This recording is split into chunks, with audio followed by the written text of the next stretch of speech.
Salut à tous, et c'est De Gaulle pour deux nouvelles mocks Lego Star Wars. On a le AAT et on a le TIE Advanced ou vaisseau de Dark Vador. Voilà, alors là, j'ai acheté ces pièces comme ça, détachées. Au départ, je voulais fabriquer le truc en entier, mais j'ai pas assez de pièces, du coup, je décide de le fabriquer en mini. Et vous reconnaissez, c'est le AAT. Là, il y a des petits canons, les canons secondaires. Et là, on a le canon principal sur une tourelle rotative, et on a la petite antenne, et on a ça qui représente la cabine. À l'arrière, on voit la plaque principale qui dépasse parce qu'en fait, sinon, c'est pas équilibré. Et à l'intérieur, c'est totalement creux. Du coup, vu de derrière, c'est très moche. Voilà, bref, c'est moche, mais c'est rigolo. Quand je le montre à des copains ou à des gens de ma famille, ça fait toujours rigoler. Puis je suis quand même fier d'avoir ces pièces. Voilà, au départ, je devais acheter deux de chaque, mais il y en a une, je crois que c'est celle-ci ou celle-ci, que j'avais, qui me manquait. Du coup, ça fait que j'ai deux pièces d'une et une seule de l'autre. Bref. Et là maintenant on va passer au chasseur TIE de Dark Vador. Alors ça c'est la cabine avant. Ça, enfin voilà, ça ces pièces ça vient vraiment du TIE et ça venait d'un vaisseau de Jedi. Là on a les faisceaux laser. Là on a ce qui est drôle c'est qu'on a la proportion presque de la taille normale et presque de la taille de l'étoile noire ou du château de Dark Vador comme vous préférez. Du coup là on a les ailes.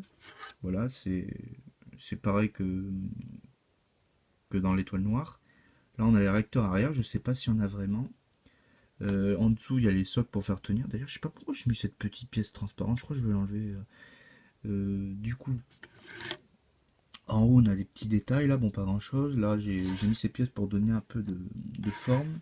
Mais c'est tout. Là, on a le haut de la cabine avec le verre à l'arrière. Et là, on a la cabine. Là, on a des pièces laser. Vous voyez comment c'est fait. Là, c'est comme ça. Et du coup, là, je soulève. Et hop, je peux soulever comme ça. Alors là, j'ai mis juste Capitaine Jack pour vous montrer qu'on peut mettre un personnage à l'intérieur. Sinon, je le dégage. Et là, du coup, on a des trucs transparents à l'arrière. On a de quoi se ventiler. Bon, ça. On a des commandes et on a ça. Mais en fait, c'est pas très joli. Mais ça permet non seulement de faire tenir ça pour pas que ça se casse la gueule. Mais aussi, ça permet de solidifier la structure. Et puis parfois, on est obligé de faire des trucs, même si c'est pas très joli et pas très. Enfin, pour mettre un personnage, en fait, faut. Ah, mais non, il n'y a pas besoin de l'asseoir à l'avance. Non.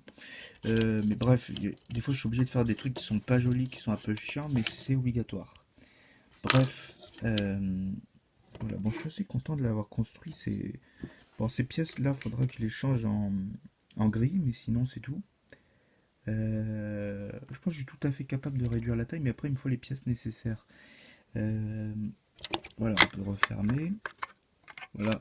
Je sais pas lequel, vous me dites lequel des deux vous préférez. Personnellement, je pense que c'est celui de Dark Vador que vous avez préféré, mais peut-être que celui-là vous allez le trouver rigolo et puis c'est simple à construire. Et puis si ça vous intéresse, je pourrais mettre les notices de mes créations à télécharger sur mon site. Au revoir à tous, c'était De Gaulle.